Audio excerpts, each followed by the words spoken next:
And as we have been programmed mentally, intellectually, one must be aware of this being programmed like a computer.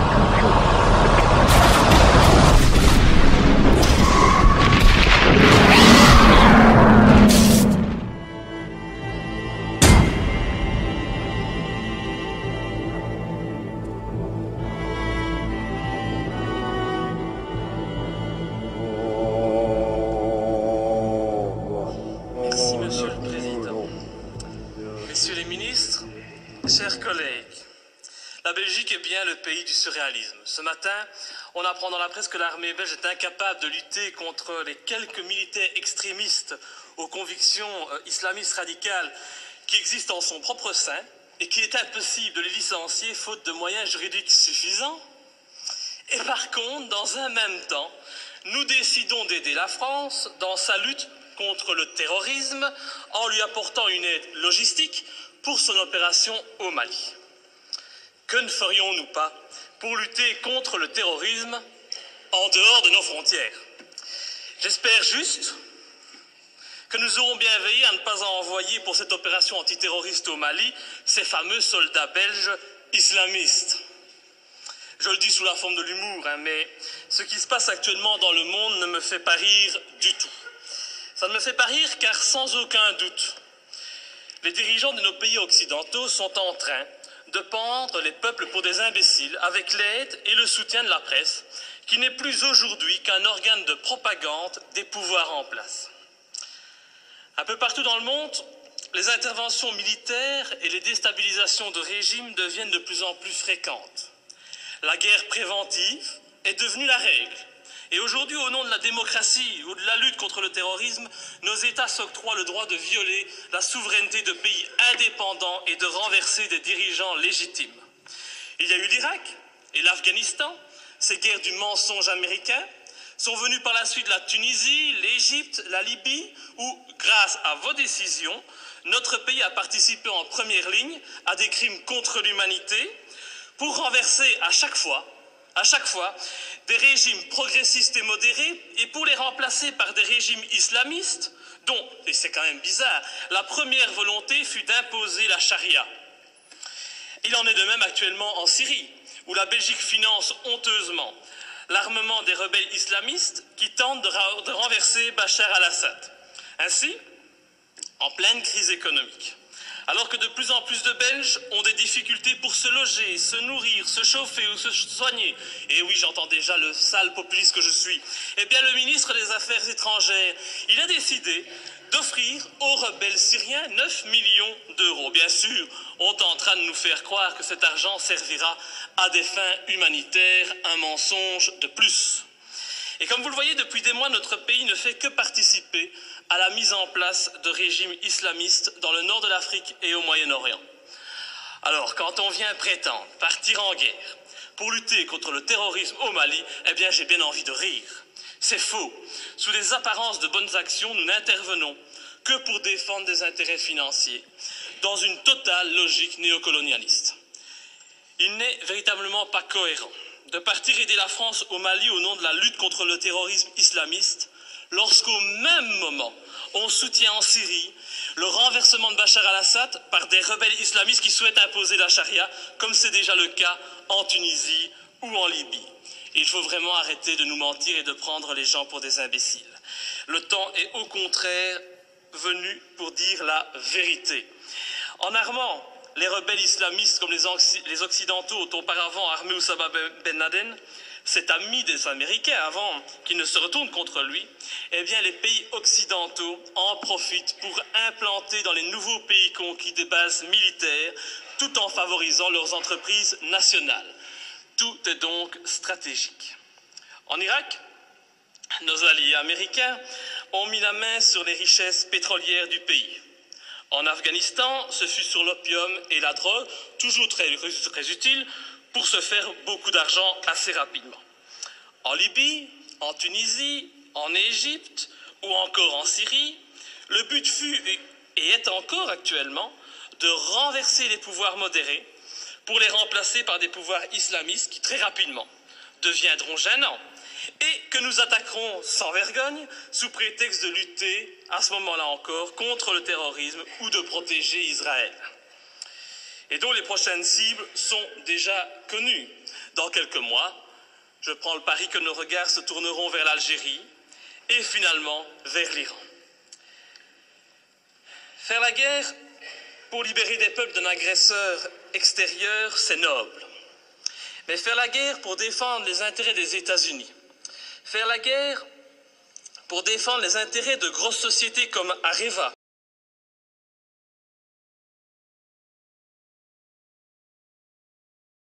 faire la guerre pour mettre la main sur des mines d'or, ça n'a rien de noble. Et cela fait de nos pays des pays agresseurs et voyous. Personne n'ose parler, mais qu'à cela ne tienne, je ne me tairai pas. Et tant pis si ma lutte doit me faire passer pour un ennemi de ce système qui bafoue les droits de l'homme au nom des intérêts financiers, géostratégiques et néocolonialistes. Bafouer ce régime et le dénoncer, c'est un devoir et une fierté pour moi. Et sincèrement, et je m'excuse pour le vocabulaire populaire utilisé, j'emmerde tous les soi-disant bien-pensants, qu'ils soient de gauche, de droite ou du centre, qui sont aujourd'hui au basque de nos pouvoirs corrompus et qui se plairont à me tourner en ridicule. J'emmerde nos dirigeants qui jouent avec leurs bombes comme des gamins dans une cour de récréation. J'emmerde ceux qui prétendent être des démocrates alors qu'ils ne sont que des criminels de bas étage. Je n'ai pas beaucoup de respect non plus pour les journalistes qui ont le culot de faire passer les opposants pour des débiles mentaux alors qu'au fond ils savent très bien que ces opposants ont parfaitement raison. Je méprise enfin au plus haut point ceux qui se prennent pour les rois du monde et qui nous dictent leurs lois, car moi je suis du côté de la vérité, du côté de la justice, du côté de ces victimes innocentes du pognon à tout prix.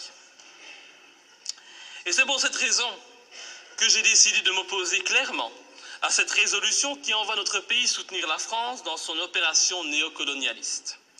Depuis le début de l'opération française, le mensonge est organisé. On nous dit que la France ne fait que répondre à l'appel au secours d'un président malien. On en oublierait presque que ce président n'a aucune, mais aucune légitimité et qu'il a été mis en place pour assurer la transition suite au coup d'État de mars 2012. Qui a soutenu ce coup d'État? Qui en est à la base? Pour qui travaille ce président de transition? Voilà le premier mensonge. Le président français François Hollande ose prétendre mener cette guerre pour lutter contre les djihadistes qui menacent, ils menacent, rendez-vous compte, le territoire français et européen. Mais quel vilain mensonge! En reprenant cet argument officiel, tout en profitant pour effrayer la population, en augmentant le niveau de la menace terroriste, en mettant en œuvre le plan Vigipirate, nos dirigeants et les médias font preuve d'un culot inimaginable. Comment peut-on oser sortir un tel argument alors que la France et la Belgique n'ont pas hésité à armer et soutenir les djihadistes en Libye et que ces mêmes pays continuent actuellement à soutenir ces djihadistes en Syrie? Ces prétextes ne servent qu'à cacher des desseins stratégiques et économiques. Nos pays n'ont même plus peur de l'incohérence car tout est fait pour la cacher. Mais l'incohérence est pourtant bien présente. Ce n'est pas demain que vous verrez un Malien venir commettre un attentat en Europe. Non, à moins qu'on en crée un subitement pour mieux justifier encore cette opération militaire. On a bien créé le 11 septembre pour justifier l'invasion, l'arrestation arbitraire, la torture et le massacre de populations innocentes. Alors créer un terrorisme malien, bon, ça ne doit pas être trop compliqué pour nos dirigeants sanguinaires. Un autre argument utilisé pour justifier ces derniers mois les opérations militaires, c'est la protection des droits de l'homme. Ah, cet argument est encore utilisé aujourd'hui pour justifier la guerre au Mali. Mais oui, nous devons agir, car sinon les méchants islamistes radicaux vont imposer la charia au Mali, lapider les femmes et couper les mains des voyous. Oh, c'est vrai que l'intention elle est noble et salvatrice, c'est sûr. Mais pourquoi alors? Mais pourquoi, bon Dieu, nos pays ont-ils alors participé à l'accession au pouvoir en Tunisie et en Libye d'islamistes qui ont décidé d'appliquer cette charia dans ces pays qui étaient, il n'y a pas si longtemps de cela encore, modernes et progressistes.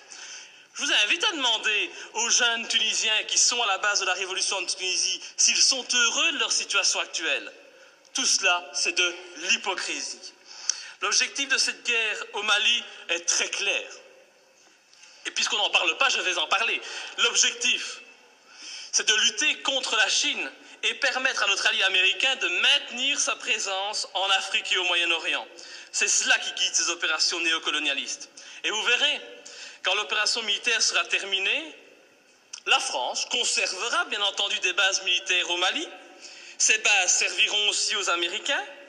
Et en même temps, parce que ça se passe toujours comme ça, des sociétés occidentales mettront la main sur des contrats juteux qui priveront de nouveau les pays recolonisés de leurs richesses et de leurs matières premières. Alors, soyons bien clairs, les premiers bénéficiaires de cette opération militaire, ce seront les patrons et les actionnaires du géant français Areva, qui tentent depuis des années d'obtenir l'exploitation d'une mine d'uranium à Faléa, une commune de 17 000 habitants située à 350 km de Bamako. Et je ne sais pas pourquoi, mais mon petit doigt me dit qu'il ne faudra pas longtemps pour qu'Areva puisse enfin exploiter cette mine. Je ne sais pas, c'est une impression que j'ai. Il est donc hors de question que je participe à cette colonisation minière, cette colonisation des temps modernes. Et pour ceux qui doutent de mes arguments, je les invite sincèrement à se renseigner sur les richesses du Mali. Le Mali est un grand producteur d'or, mais depuis peu, il a été désigné, comme étant un pays qui offre un environnement de classe mondiale pour l'exploitation d'uranium. Mais comme c'est bizarre, un pas de plus vers une guerre contre l'Iran, c'est une évidence.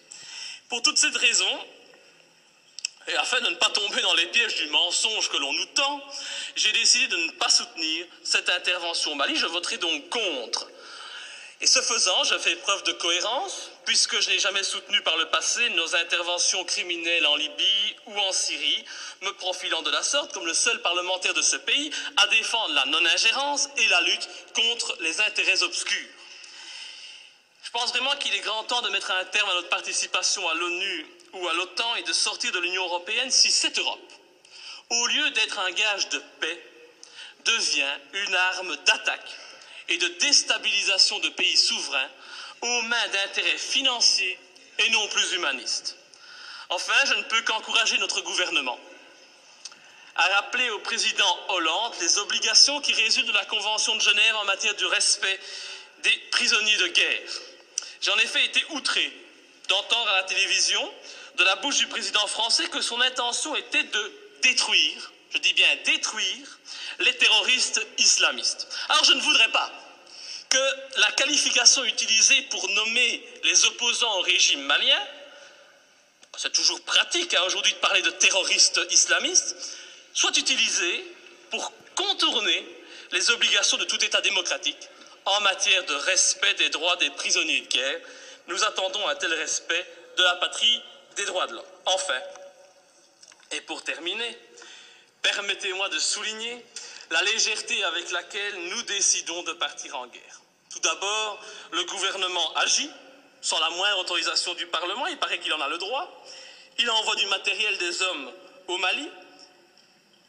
Le Parlement réagit par la suite, et quand il réagit, comme aujourd'hui, eh bien, cette institution n'est composée que d'un tiers de ses membres. Encore beaucoup moins si on parle des élus francophones.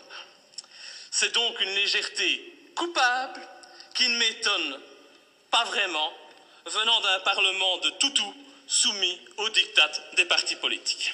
Je vous remercie. Monsieur le ministre des Affaires étrangères.